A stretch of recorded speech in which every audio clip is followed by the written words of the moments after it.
Alright guys, so welcome to the third and final game of the morning here on the East Coast, possibly the evening for some of you over in the SEA region. Anyhow, we are here, game number 3 in this best of 3 series between Thermal Take Esports, TTES over here on the Legion side, and the Platinum Comets over here on the Hellborn side, pLcZ. I keep wanting to call them the Platinum Sailors. I don't know why, but whenever I think of this team, the first thing that comes to mind is, yeah, the Platinum Sailors!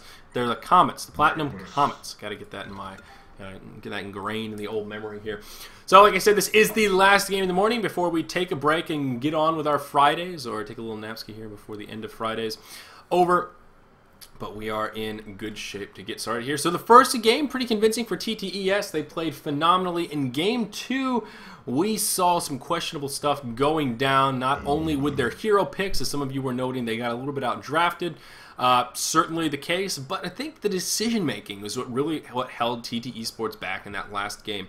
They did a good job in kind of the early stage. You know, Midas was kind of a strange pickup, but what really lost in the game was constantly finding bad exchanges. You know, picking up a winning team fight, then overcommitting and exchanging 4 deaths for no more kills. Those are the sorts of things that really got them behind in that game, and eventually they were just unable to bring them back. You know, that's really what it came down to. So, we'll see what they do in this game, and you could say some people, they were trolling a little bit, arguably so, but we'll see what they do in this game. You see the pings here, a little bit better than they were in last game, but obviously much so in favor of our Hellborn side. So we'll go ahead and take a look at the bans here as the picks are well underway. TT Esports Slick's going to start things off with a ban on Behemoth, followed up by Tundra, Bubbles, Pebbles, Armadon, Wretched Hag, Glacius, and Magebane. So we do have fairly standard set of bans. Again, Slick's banning Glacius is a little bit surprising, though Glacius did have a very powerful role in that last match. So, yeah, I guess if they're not planning on picking him, they don't want to deal with him. And it seems that that's the case here, as they do opt for a very quick Demented Shaman pickup. You know, they do first pick Polywog Priest here, leaving Magmus Aluna open for pLcZ. To pick up their first round of picks, and then Demented Shaman Valkyrie, you know, coming through. So my first thought here, looking at the TT Esports roster, is that they're going to be going for a minus armor strategy, because the Voodoo Wards do physical damage. There's some very powerful synergy there with the Demented Shaman Stormcloud, as well as the Voodoo Wards from Polywog Priest, and of course Demented Shaman's minus armor and physical damage on that Entangle, as well as heal. Actually synergize very nicely with Valkyrie as well. So I'm going to guess TT Esports are going to be going for a very hard minus armor lineup here. To be perfectly frank, I wouldn't be surprised to see a Pestilence mixed in with this lineup. We've seen them do this in the past, and certainly could work very nicely here. Looks like pLcZ, though, going to pick up on this a little bit. Hard to say if this was a true read on what TTES is doing, or if this was just that we wanted to play Pestilence this game. But they are going to pick Pestilence Pyromancer, 2 very unorthodox heroes. This also could have been very clever bait from Slicks. Slicks is a very, very, very powerful drafter. He is very scary, and mind games are something that he is very much into. I've had the pleasure of talking to him several times about his drafting, several of those times in person, and that's what he's all about. Baiting in picks, playing mind games, forcing the team to do something that they otherwise wouldn't have. You know, he's all about you know, staying a move ahead. Drafting, after all, is a game of chess. So it's a little bit hard to say. If they were sort of going for that, and that was kind of bait, then they may have activated the trap card here. We will see. The beautiful thing about this Polywog Priest Demented Shaman opener is it does open the door for a minus armor lineup, but they could just play a pretty straightforward, yeah, this is a scary lineup kind of a game, and that's exactly what they're going to do. Going to pick Ophelia for the 3rd game in a row. Again, left open, with Talaba going to be able to play with Ophelia here, and Slick's going to be able to play the dreaded Torturer. This could be a little bit rough for pLcZ. I'll be curious to see what they do with their last pick here. Tempest is still on the board. They very well may opt for that. And there it is. Going to go ahead and pick up Tempest. So very, very nice. Pretty solid draft all the way around for both sides. I am going to be curious to see how this one unfolds, because I am really not sure what to expect. I mean, obviously, TT Esports has a little bit more of a standard roster, I think you could say. Pretty standard picks. The Pestilence Pyromancer are the wild cards here. What are they going to do? Is this going to be a case of Pestilence Pyromancer just really not having a driving force to start things out, or is this going to be a case where Pesty gets a little bit of early farm, gets a nice timely portal key? Same with Pyromancer. Time will tell. As far as lane setup, though, I don't know who they're going to put solo. pLcZ does have a couple of options, though. What is most ideal, I'm not really sure. One of the big problems with this lineup that I see is they don't have a good suicide lane hero. And because they did opt for a jungler, they are going to be forced to solo lanes. And that makes me a little bit nervous here. So, I mean, Pyromancer, not the greatest of suicide lane heroes, nor is Aluna. I'm going to be really curious to see what they end up sending bottom. Is this going to be an Aluna Pestilence with solo Magmus Pyromancer? I don't know. We'll see. They have a couple of different options, but not the most ideal line setup. That is really what makes me nervous here from the Hellboard side of things.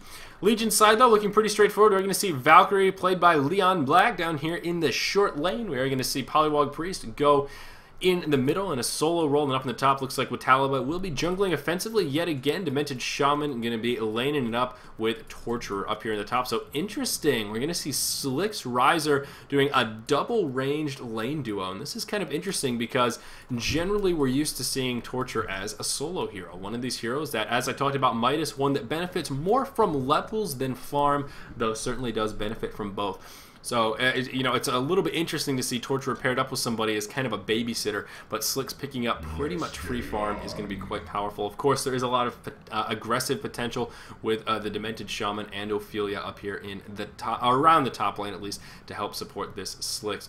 They may not even need all of that support depending on how these lanes unfold. Looks like Pestilence is going to be headed up to the top close lane, but I'm not sure what the lane duo is going to be. If it is going to be a Pestilence Magmus, that is going to be so rough for pLcZ. I can't imagine that'll be the case. That would just be silly.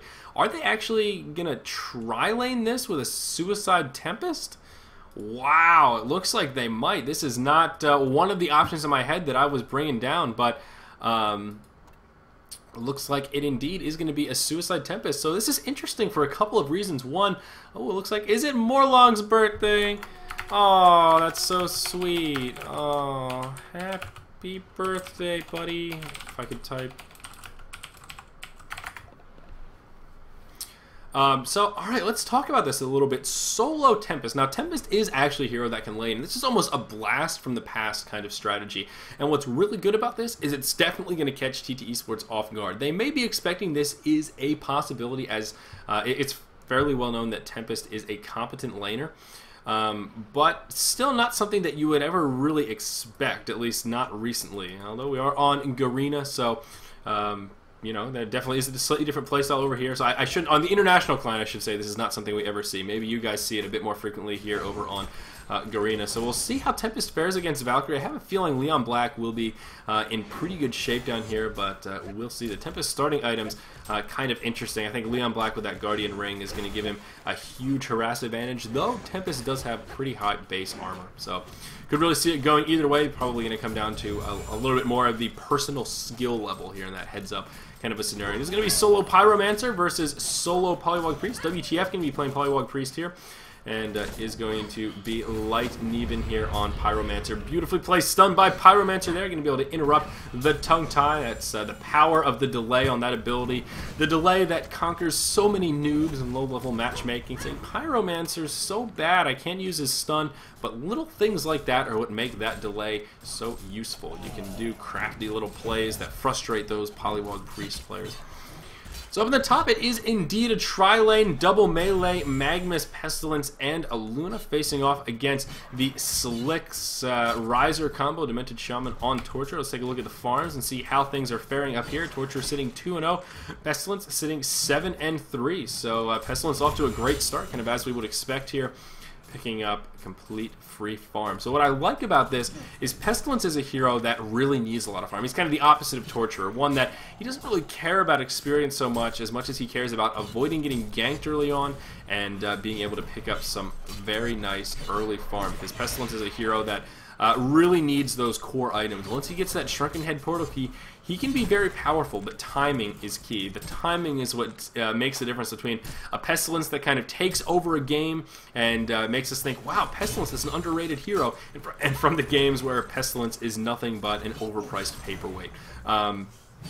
If he gets ganked a couple times early on to start things off, it can really set him back. He needs that portal key in a pretty timely manner. I mean, that's really what Pestilence does. He plays that initiation role so well.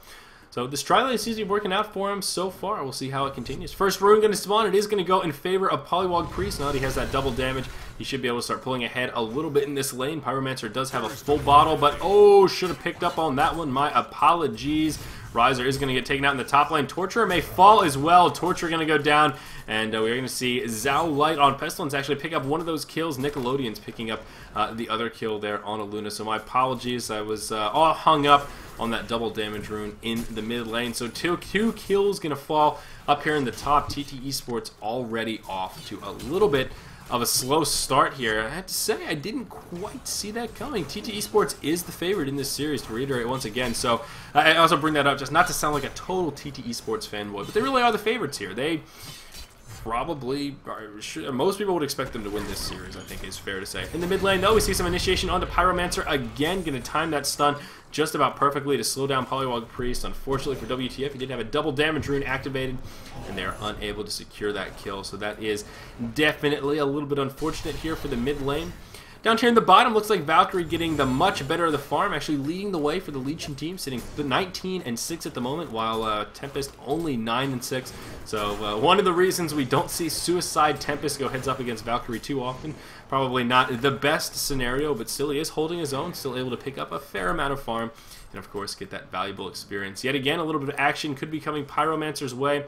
So Ophelia seems kind of hell-bent on pressuring this mid lane, but of course Nickelodeon's does have this beautifully placed ward, which has been thwarting Ophelia's efforts quite effectively there. Still a pretty quiet game though, 2-0 in favor of our Hellborn side. As I mentioned, Ophelia has been pretty active, just unable to secure any kills. All tied up. The big ace match here.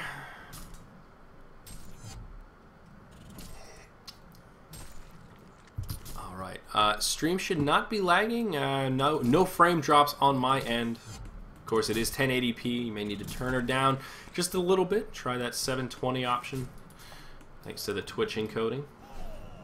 I have to admit, I am completely out of coffee and tea. Totally not expecting an ace match here. Probably should have popped up instead of playing with YouTube between those last matches. So, do have a little bit of leftover water from last night. We're still good.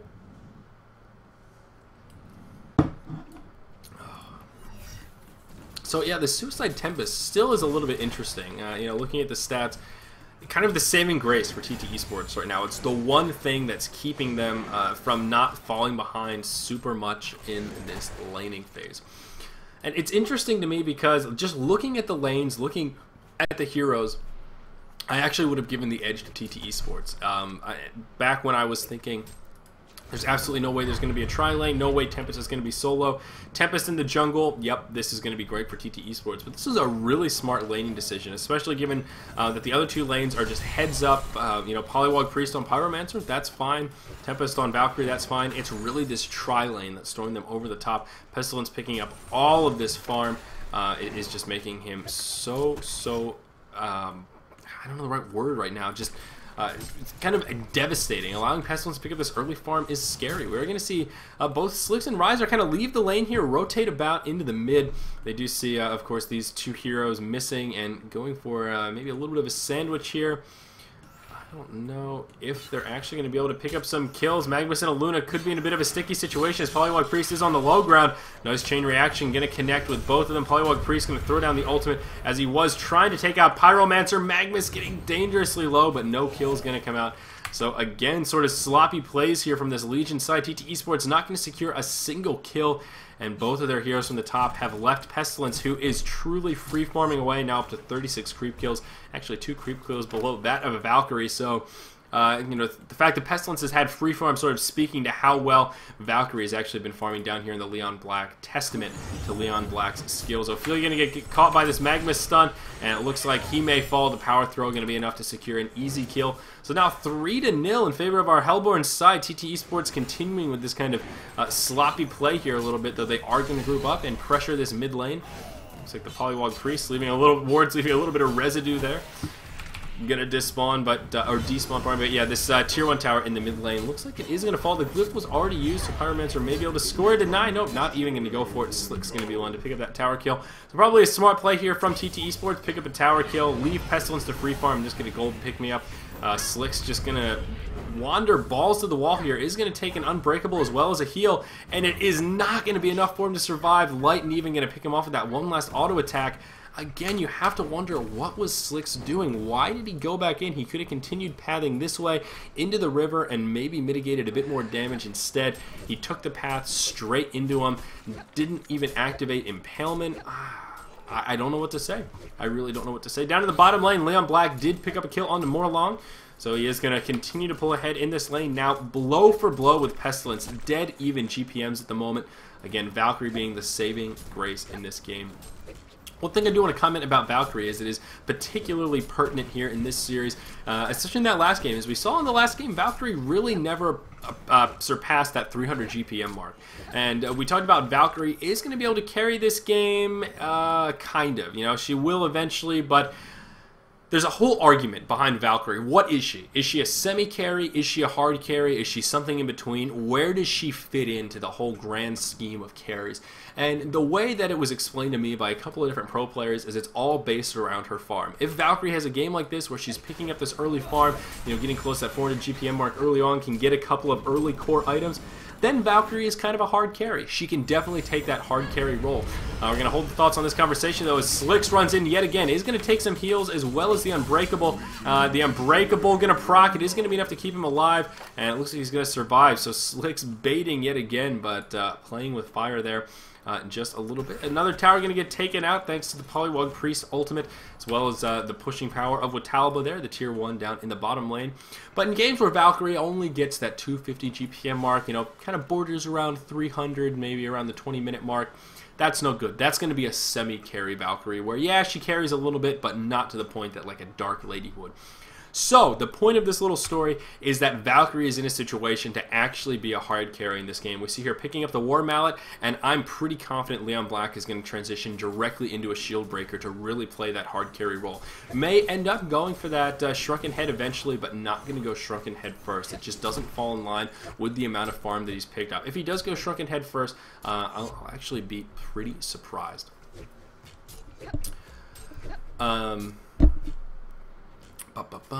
Do I really sound like Moon? Moon's the commentator? I feel like Moon and I have very different just ways of speaking and not even similar tones, whatever.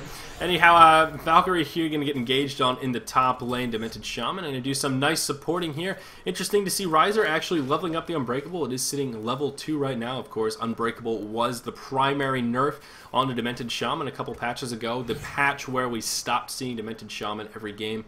So interesting to see the different Demented Shaman builds that come out depending on the situation. Here we're seeing the very defensive Demented Shaman style with no points in Entangle early on.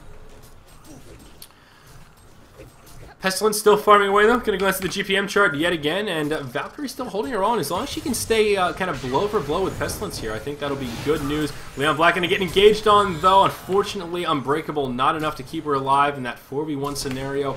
Again, sloppy play. Why was Leon Black up that far? You see the 4 heroes from the Hellborn side. You know that they have that initiation power. You should have been able to see Pestilence has the portal key, although we didn't mention it on stream yet. These players you know, are higher APM than us viewers, and certainly me as a caster, and they probably would have cycled around to see that Pestilence had that portal key by now. He wasn't fogged that hard right there. Very sloppy play from Leon Black. That's a pickup you need to make and recognize that we need to play a little bit more cautiously here. This is that timing that I talked about, though, where if Pestilence picks up that early farm, he becomes a very scary hero. A level 11 or 11-minute, 12-minute portal key is very, very scary. He's going to be able to start to snowball a little bit, almost like a Pebbles would, I guess. I mean, it might not be the best comparison, but something relative. Again, it's all about those early farms. Picking up that early farm is what's going to allow him to snowball the way that he is so far. My best guess, he'll be picking up a Shrunken Head next, and that is always a good item choice on Pestilence. He plays that initiation role. Shrunken Head, portal key in, bam, biggity bam, pop that flight, chase somebody down. Pestilence is going to be scary this game, absolutely no doubt about it. So Leon Black's farm hurting just a little bit here. That death in the top lane definitely going to send him back. Now about 50 GPM behind the likes of Pestilence. So you're going to have to keep that farm up. You're going to see some engagement coming. A 2.5 second stun actually going to connect with Pestilence here. Looks like he is going to fall. Wow, big mistake from Pestilence there. And will concede a kill to the wrath of Leon Black. Metallica going to be able to pick up a kill onto Magnus there to make this a 2-for-0 exchange. TT Esports actually coming out way ahead. Tempest unable to get an ultimate off. Didn't find the opportunity he was looking for, as the remaining 3 players here for the Hellborn side do head for the hills. TT Esports now, well, evening out this game. Kind of a dead even match as far as golden experience is concerned. 2-for-1 as far as tower exchanges are concerned. And we have ourselves an even match yet again. Pestilence going down, and Valkyrie actually being the one to pick up the kill. Now leveling out that gap as far as their farm just a little bit. So well played by Leon Black. Able to take out Pestilence there, of course, because he did catch him with Flight on, where Flight does give him a nice 10% damage buff. And Leon Black, did he capitalize on that, connecting with the 2.5 second stun.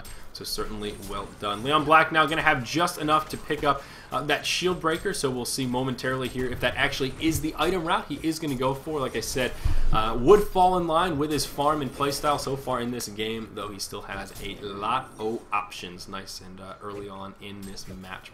There it is, level 1 shield breaker is going to be picked up. Other core items, not too many to speak of. Tempest has been farming nicely. Of course, does have that Ring of Sorcery, as we can see here. Probably going to be pulling up that gold to save for the portal key. Sitting on about 1,500 gold. So Tempest farming very nicely as well. But again, both teams, for the most part, just being reasonably quiet and staying pretty defensive. A 3-6 hero kill exchange only 14 minutes in really isn't too aggressive. Not the most aggressive game we've seen for sure.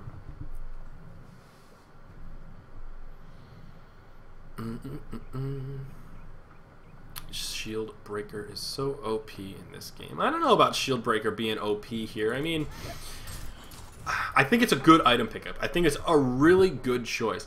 I wouldn't say that it's broken, but I think it's a really smart pickup in this game, because again, we're going to observe the lack of armor here. Tempest, 5 armor, 4 armor, 3.5 armor, 7 armor, 3 armor. Shield Breaker level 1 reduces 2. Of course, at level 3 reduces 6. Given how tiny, minuscule those armors are for that Hellborn side, Shield Breaker is going to do so much damage. So much damage.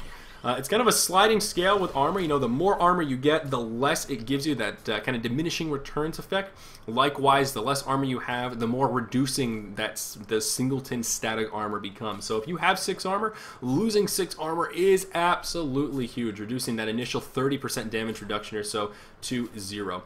One thing to note, yet again, the lack of Ring of the Teachers. There is a singleton Ring of the Teacher out for this Legion side on Ophelia, a +3 armor for the team, none for the Hellborn team. They need to get a Ring of the Teacher to try and combat some of the effects of the Shield Breaker. It's just one of those things that you have to do. Ring of the Teacher is the most cost-effective item in the game. Hands down, the exact words of Dog Kaiser, lead S2 balance. If your team does not have a Ring of the Teacher at some point in a match, you are doing something wrong. Absolutely 100% agree with him on that one.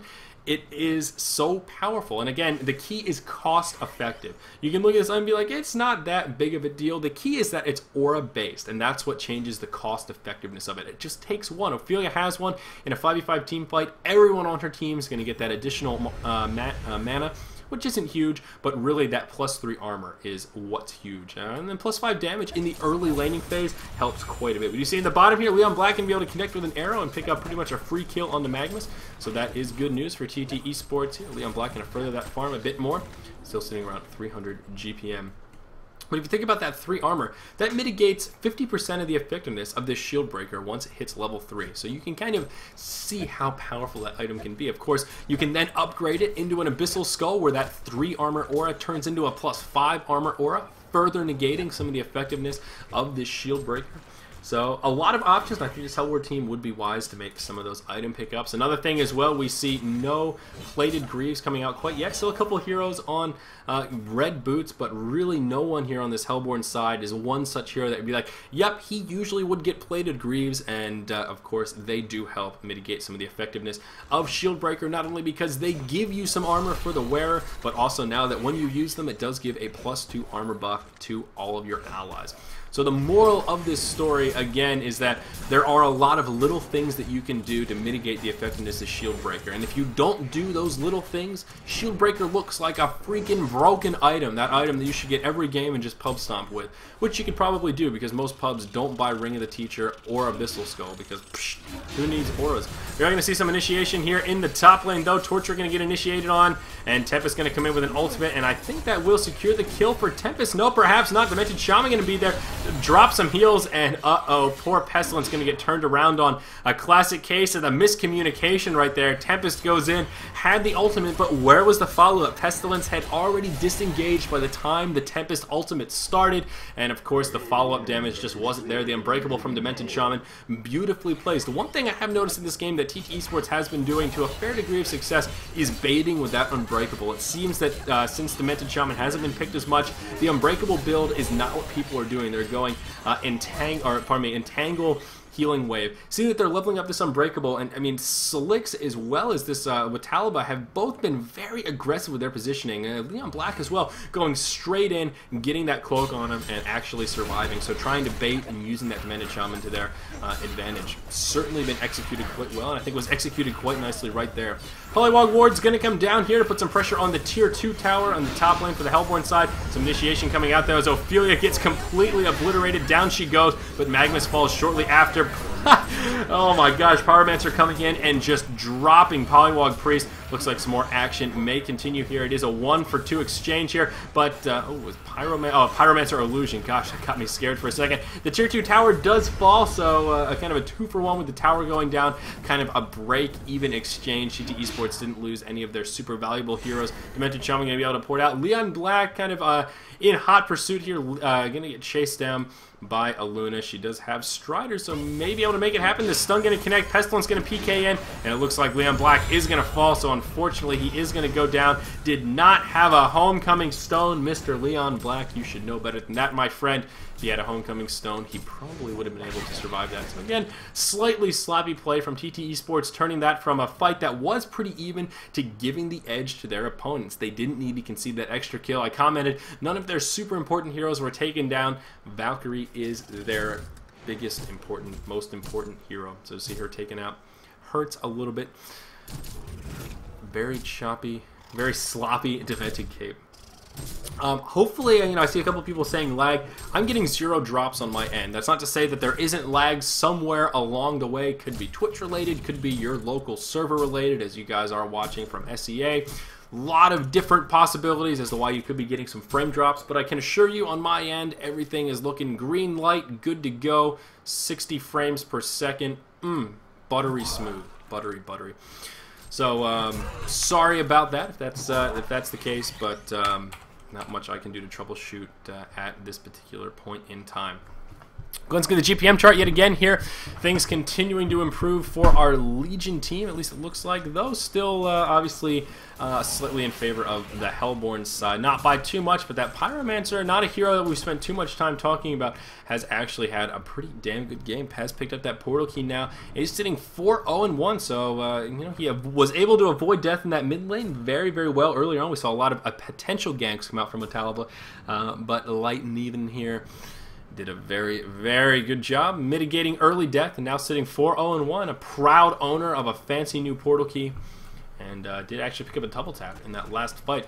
Pestilence now getting to that point where he is looking very, very powerful as well. Does have that portal key and almost completing the Shrunken Head. I talked about Pestilence being that hero that gets very scary once he gets those 2 core items, and he's there, man. Look at that. The Courier going to bring it over. Shiny new Shrunken Head.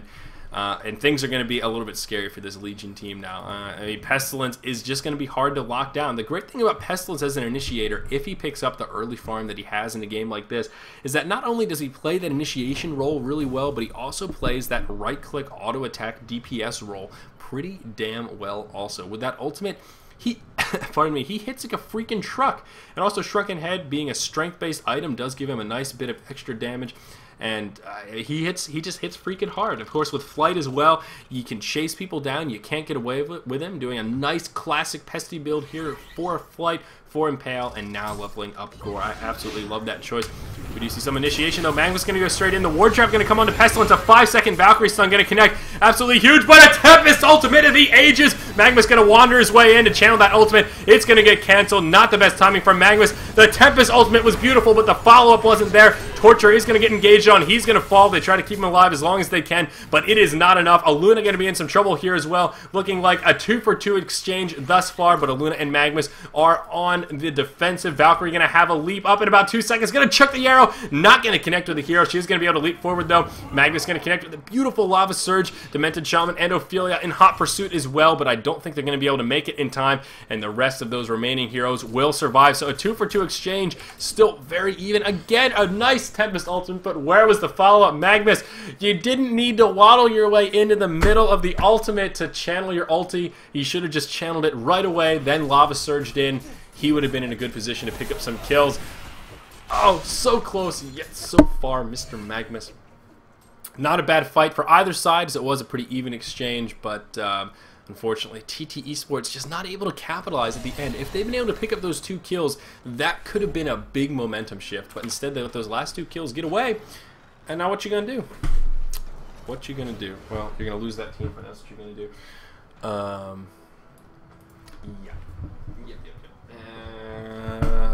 Sorry, glancing at chat yet again. Doing that thing, trying to read and talk. Magma's gonna eat an arrow down here in the bottom lane, and he's gonna pay the ultimate price. Oh, poor Magmus. Gonna go down yet again. Gonna go down. Some more action here in the mid lane, though. Looks like Torture is gonna be able to pick up that kill, so Pyromancer is gonna fall. That's going to end his legendary streak for a nice 450 gold, or 415 gold pick-me-up here for Polywog Priest, who has now picked up a portal key, so WTF becoming that much more powerful. Down here in the bottom lane, Tier 2 tower going to fall with Talaba on that Ophelia. Going to pressure it with Demented Shaman, and fall it does. So now we see TT Esports finally starting to pick up a bit of momentum here. Some more initiation in the mid lane. We see, wow, look at that. Pestilence going straight in with that Shrunken Head activated, but unfortunately the Polywog wards are physical, Mr. Pestilence, and he got dropped like he was hot. Tempest's going to fall. She's going to get taken out to all the damage here. Power Throw going to come and do a nice bit of damage to Valkyrie, Ophelia, and her minions, but a 3-for-1 exchange in the mid lane when it's all said and done. So TT Esports now tying things up 12-12 in hero kills and pulling ahead by almost 5,000 gold. Valkyrie Arrow going to come in, not going to connect with Magmus. And I don't think they're going to be able to secure a kill onto Magmus here as they do head back to friendly territory. I do need to get one of those yellow pens so I can write it on the screen. This is the best I can do, though. Only straight lines with a little ruler. Oh, man. So, back to farm we go. Back to farm we go. So, Mr. Pestilence, yeah, unfortunately, there are some problems with this build. Of course, Demented Shaman being all physical damage output does make things a little bit more difficult. Pesty jumped in there. I believe Riser dropped a heal, and that's what did the bulk of damage to Pestilence. That physical damage just goes straight through the Shrunken Head. So, Demented Shaman countering Pesty a little bit there. Then, of course, he went straight into the Polywog wards. They do physical damage going straight through the Shrunken Head as well. So this is one of these cases where we talked about the drafting phase in this match, pardon me, quite a bit, and how they may have been baiting that Pestilence pick. And if they did, I think to, pardon me, I had the hiccups here. I have that thing where now I keep hiccuping. Sip of water. Okay, reset, reboot. Yeah, anyhow, if they actually did successfully, you know, try and trick this Hellborn side into picking up Pestilence, it seems to be working pretty well. Because even though Pestilence has been playing well, picked up a lot of farm, we saw in that last fight, those 2 core items that make him scary don't make him quite as scary in this game as they do normally. Also, one of the reasons why I think this Shield Breaker from Valkyrie is such a smart choice. Now, it's level 3. That's all right-click DPS that's going to go straight through that Shrunken Head. Shrunken Head doesn't do anything to give Pestilence armor, so once Valkyrie starts right-clicking into him, of course that -6 armor does synergize with the Polywog Priest ultimate. So there's a lot of counter-Pestilence synergy going on here amongst this Legion team, and I really like that from TT Esports. I think that really showed in the last team fight. based on how quickly they took down Pestilence after his engagement. I mean, it's not like Pestilence had a bad engage. He just charged in front of his team and got picked off. It was a pretty solid engage, about what you would expect a Pestilence to do in that situation, and TT Esports was just simply ready for it. That's really what it comes down to. Still no plus armor for this Hellborn side whatsoever. The only thing to speak of is this Astrolabe, but it doesn't do anything in the way of armor. So never mind, forget about that. For some reason, I was thinking Astrolabe might give, when it heals, might give a little bit of armor for a few seconds, but it doesn't even do that. So that's really, really unfortunate. Yep, what are you going to do? What you going to do when they come for you? Bad boys. So taking a look at the farms again, Valkyrie now starting to pull away from the pack, just bordering that 400 GPM mark, sitting now with a shield breaker. Sitting pretty with a shield breaker and a firebrand. I'm going to guess that Leon Black's going to move just straight into the Geometer's Bane. But as we've seen throughout this series, Frostburn always a viable item pickup as well. Now Magnus is getting reasonably close to his portal key, sitting on the Ghost Marchers as well as a Mana Battery with about 1,800 in the bank. Always a big item pickup there. Tempest still sitting on red boots, but is getting reasonably close. The Shrunken Head as well does have the Mighty Blade, just now picking up the Warhammer. So the secondary core items kind of just starting to come out now. That first round is complete. Round 2 has just begun. Pyromancer has picked up a Shrunken Head of his own. Certainly a big item pickup there. As Polywog Priest, not Polywog Priest, with Taliban out on Ophelia, actually going to be one to pick up the Barrier Idol. So that's going to be a huge item pickup as well. All of this magic damage that these 5 Hellborn heroes can put out. I really like the choice to grab a nice, timely Barrier Idol. Not particularly early here, 28 minutes in, but still fairly early. A pretty timely pickup, and I'm a big fan. Barrier Idol, of course, a powerful item, not just to absorb that magic damage for pushing or for team fights, but also has a lot of utility as a pushing utensil. Of course, it does apply to creeps in the general vicinity and does prevent creep clearing, as creeps will absorb all that magic damage. In 5 seconds, I'm going to connect with Magnus. He's going to get dropped like he's hot. The Astrolabe going to come in, but Polywog Priest actually going to let him survive for just a moment. It's not enough, though. Leon Black can be the one to pick up that kill. So, going to start off this fight with Magnus getting taken out. Of course, he did pick up that portal key right before going down, so that is great news for him. Not going to get set back too far, but of course the Hellborn side does lose a tier 2 tower in the mid lane. Actually, their last tier 2 tower remaining, and well, losing their Magnus before the fight even starts is never good news. TT Esports now picking up some momentum. This is that point where the momentum train is running, and they're going to be hard pressed to let go of it. Although, can't count this Hellborn team out quite yet. Polywog Priest getting close to his shield, oh god, too many S words. I just pick an S word and just throw it in. That's how my brain works when I wake up and just start casting first thing. Working towards the Shrunken Head, just now picking up the Warhammer.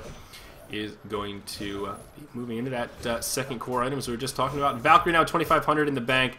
This Leon Black, man, he is now well above 400 GPM. We talked about him breaking from the pack. He has done just that now, about 100 GPM up on anyone else in the game, so great to see. Leon Black here doing quite well. It's not too rare that we see a hard carry Valkyrie, but really not the most common of things, and it's certainly going to be interesting as the game continues to progress. Hate to sound like a broken record, but I'm going to keep harping on it because I think it is the biggest mistake we've seen yet this series. Still no plus armor items. Aluna needs to get a Ring of the Teacher and transition that bad boy into an Abyssal Skull. That Abyssal Skull would help this Pestilence and Pyromancer so much, and it would also help mitigate the effectiveness of that Valkyrie, Polywog Priest, Torturer, and Demented Shaman combo. I mean, it's just such a powerful item that they seem to be underestimating here.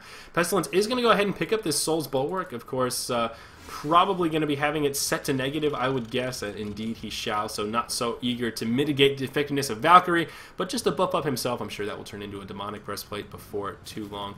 Gnome's Wisdom, not a big fan of the Gnome's Wisdom choice here. Of course, it could be okay. I think Abyssal Skull would be much better. The big difference, Gnome's Wisdom gives a +3 armor aura, whereas Abyssal Skull gives a +5 armor aura. And I mean, I'm a big fan of both those items in pretty much every game. I can't think of a scenario where they're bad, but against a shield breaker, they're particularly important. Just getting that added additional, I mean, think about it, +5 armor on that Abyssal Skull. Valkyrie only has -6 armor. They don't have a Soul's Bulwark.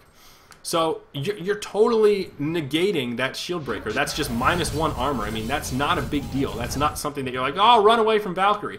That's why it's so powerful. If you just look at the numbers, look at the math, it adds up. It adds up pretty quick.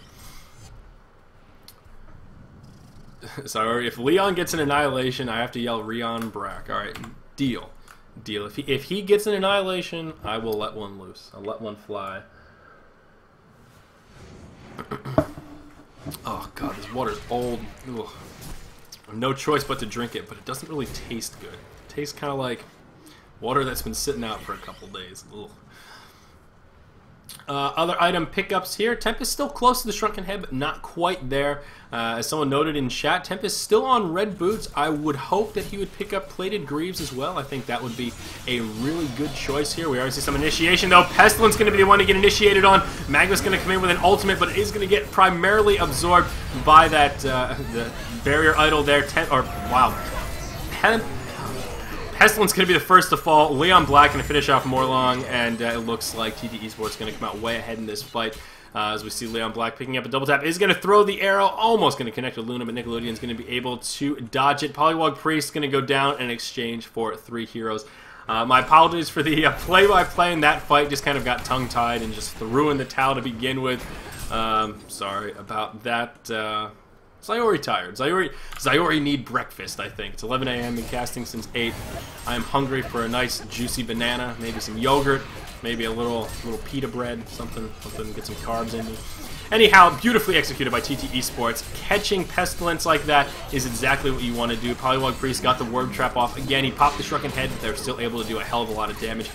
That's the problem with portal keys. We've talked about it in the past. It's a double-edged sword. Gives you that initiation power to set up kills, but if you get initiated on, it is a lost item. It is a sunk cost, 2,000 gold's worth that gives you absolutely nothing. That's a Helm of the Black Legion right there that you could have had in that team fight, but instead you just have pissed away on that portal key as you've been initiated on. So that's what happened to poor Pesty right there. It's like being down an extra item slot.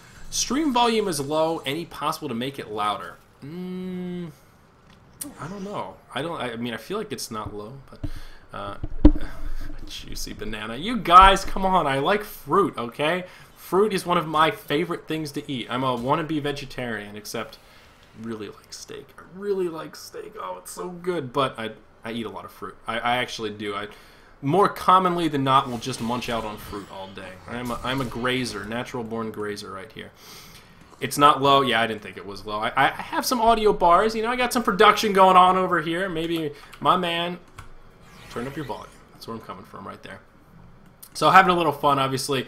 Game 3, solo casting 3 games does take a lot out of you. I'm running out of filler here for the lull in the action. It's no problem. It's one of the just things that comes along with solo casting, and it's actually pretty fun being in Game 3. So once you get 35 minutes into Game 3, you're like, all right, action's picking up. That's when the goofy thing. That's when you actually get to hear stuff like the casters say, "Oh man, I can't wait to enjoy a nice juicy banana after this cast is done. Oh man, this is gonna be awesome." That stuff normally doesn't come out in a cast unless you're in 35 minutes into the ace match of a best of 3 when you're solo casting. It's the only time that kind of stuff comes out. So just take it for what it is, you know? Pull it in, chew it up, digest it, spit it back out, do what you will. No harm, no foul, no big problems. Let's take a look at the inventories here. Any other big item pickups since we last talked about inventory items, and I seeth none. Torture has picked up a Shrunken Head, though I think he's had that for a little while now, but there it is. Slick's going to go ahead and pick up that portal key, so lots of portal keys in this game. 2 on the Legion side, and 4 on the Hellborn side, so 7 of the 10 heroes in here do have a portal key. Lots of initiation and counter initiation available in this game, so that's really going to be the name of the game. Of course, TT Esports with a nice lead now that they have this bottom lane of racks. They are going to play very patiently here. TT Esports in a beautiful position. They're just going to sit back, wait for that opportunity to pick somebody off, look for that initiation opportunity, and then go all in, rub some salt in the wound, and push for the end.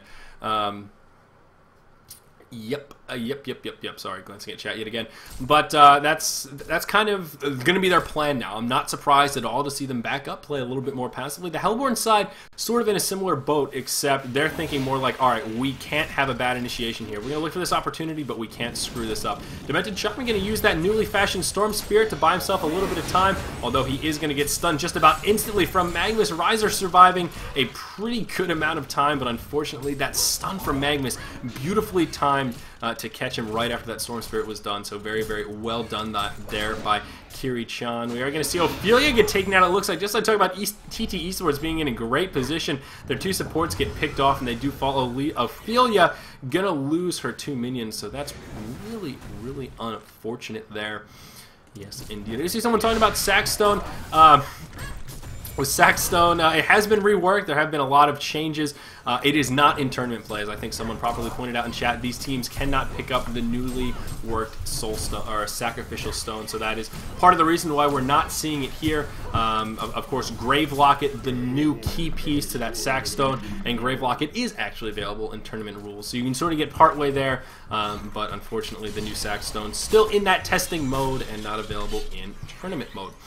And that does bring up a nice point about Grave Locket. Interesting that we actually don't see it picked up here at all. I'm still under the impression that Grave Locket is an item that is going to be highly sought after because it is that, it really is a quite powerful item. Very cost-effective item. Again, like Ring of the Teacher, that really is the key. Not that it's groundbreaking, just very, very cost-effective. Hellborn Tide side sort of feinting a Kongor kill, at least putting a little bit of pressure on him. Unfortunately, now armor reduction does not work on Kongor, a change they made quite a while ago. It used to be so good when you had a Pestilence, you could just pop in there at any opportunity, get that minus 15 armor on him, and drop Kongor so quick. Fortunately, you can't really do that anymore. I mean, you can still kill him reasonably fast, but not like you used to. So, had this been, I don't know, 6 months ago or so, that probably could have been a Kongor kill, but unfortunately, Pesty has been nerfed a little bit since then, so not gonna come out. Icon of the Goddess, also an item that has been changed recently. To be perfectly frank with you guys, I don't know how I feel about the new item changes. Honestly, how to word this appropriately. I really liked the old Sackstone. I know it was pretty highly regarded as one of the most useless items, one of the most cost-ineffective items.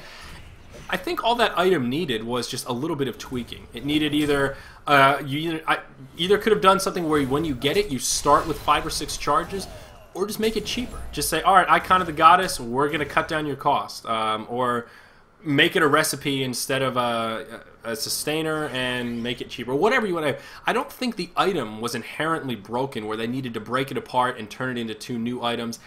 I don't know how I feel about that choice because I liked the idea of Sackstone. In my mind, Sackstone is the ultimate snowball item. If you can get 10, 15 charges on that bad boy, your Sackstone's ridiculous. Sackstone went from the most useless item to like the greatest item in the game. In a situation where you're like, 20-1 and you don't know what to get, Sackstone's the way to go. It is a snowball-y item, and I think there are a couple of heroes where it's particularly powerful. Torture and Electrician are 2 such heroes. Also, Defiler is a hero where you can get away with the old Sackstone. That's just my 2 cents. Big fan of the item. Disappointed that it was never really tweaked. Given that it was never picked up, I think doing some smaller tweaks to get it more on par would have been a better course of action than just breaking it in half and saying, here, now we have 2 items that are kind of useless, but not quite as useless as our old Sackstone. It seems like kind of a weird change to me. I don't know how it's going to play out. It's going to be quite a while before we see it in tournament mode anyhow, so it's sort of one of those things. It's hard to theory craft till I actually see it in action, see players using it, and see if there's some sort of innovative way to mix it into builds. But just by looking at it, looking at the theory crafting, not the biggest fan. But what can I say? That's just my take. Just my take. Like I said, it'll be interesting to see how it plays out. What I really am curious to see is, will this make it where players are actually going to pick up Sackstone now? Or the Sackstone equivalents? Like, is that actually going to be like, oh wow, this is a really good, cheap Grave Locket upgrade, or is it still going to be like, I don't care, I'm not going to upgrade it. So I only, oh my. So Kongor going to be attempted by the Legion team here. Of course, Aluna did throw that power throw, so pLcZ does have some sight. They are somewhat privy to what's going on here. Valkyrie does have those illusions scattered about appropriately here for a little bit of scouting intel. Kongor down, sitting just below half health, hanging out on the old treadmill there. Looks like TT Esports trying to play this smart, though they don't want to overcommit. They're looking for that opportunity, though. There we go. They're going to push that lane up, take control of this opportunity where this bottom lane is pushed in. They have vision on the map. They know the Hellborn team is stuck in the base, and they executed. Very, very well done by TT Esports, pressuring Kongor hard, pulling out of the pit, having a presence in the mid lane, waiting for that Hellborn side to retreat to the base, and then dropping Kongor in a matter of seconds. Absolutely well done. Slicks on Torture going to be the one to pick up the token. No big surprise there. This is a great opportunity for TT Esports. They may actually be able to engage this head on. They don't have a 5v4 scenario, but they do have a token, and this bottom lane is pushed up. That's the key to note right here. Once this fight commences and everyone is focused around defending this mid lane, these creeps are going to push in, and they're going to start putting pressure on this base. Once these structures fall, that's just that timing gap is going to close. But whoa, there's that big fight. Tempest with a relatively good ultimate. Magma's going to follow up, but again, that barrier idol going to be a little bit too much, going to absorb a lot of that damage. Pestilence not even going to get the shrug. Oh, the Dragon hit did go off, pardon me, but is going to fall once it's done. Looks like TT Esports is going to be able to pick up this team fight. There is going to be a buyback used by Pestilence to try and regain some presence in this battle. Whoa, over here on the side, Slicks is going to get taken out both times in that fight. Actually going to burn the token. Polywog Priest going to throw the wards down. The tier 3 tower in the mid lane going to fall. The ranged, or the melee, well, both sets of racks are exposed. The melee rack's taking a lot of pressure. Pestilence going to go straight in here, as is Pyromancer. Down goes with Talaba. Valkyrie going to hang around a bit longer. The wards are going to be able to finish off that mid lane of racks. Torture going to buy back. He's going to be in the mix, and he is doing a hell of a lot of damage. Looks like a Luna may fall. One more auto attack may have done it. And, well, Valkyrie going to leap in, and I think that is going to secure the kill onto a Luna. So, a little bit of a sloppy engage there for TT Esports, but a couple of buybacks to use, and no problem. They do end it as a 1-for-4 with heroes alive. The mid lane falls, the top lane going to fall shortly after a very, very chaotic team fight. A lot of little 1v1s amongst that big 5v5. Pardon me. You know, again, Tempest throwing that ultimate. Yes, it was a well-placed ultimate, but where was the follow-up? The Magma's ulti just wasn't enough thanks to that barrier idol. They don't have that AoE synergy, and it simply wasn't enough. So all lanes of Rack's going to fall. Mega creeps now coming out for TT Esports, and I think that is going to be the icing on the cake. And there we have it, the GG well-playeds coming out from pLcZ. A very well-played series. Of course, even taking it to Game 3 is very exciting, given that I honestly thought this would be a quick 2-0. TT Esports, the heavy favorite coming in.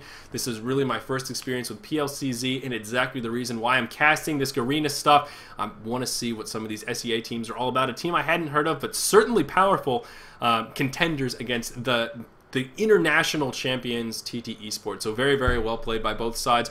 I'm Zyori. With me was myself. That is just a habit of coming out to introduce my co-caster. I solo casted the whole time.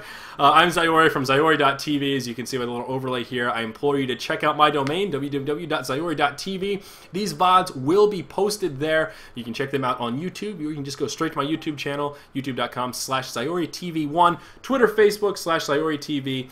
But I do appreciate all of you guys tuning in. I want to thank Garena for making this possible, allowing me to come out here and cast. An absolute pleasure, and I certainly enjoyed it. Best of 3 series is just about the perfect way to start off my Fridays. Get to wake up nice and early, do a best of 3. It's 11 o'clock. Have a nice late breakfast, have some coffee, check out the paper. It's going to be a good day. Going to be a great day indeed.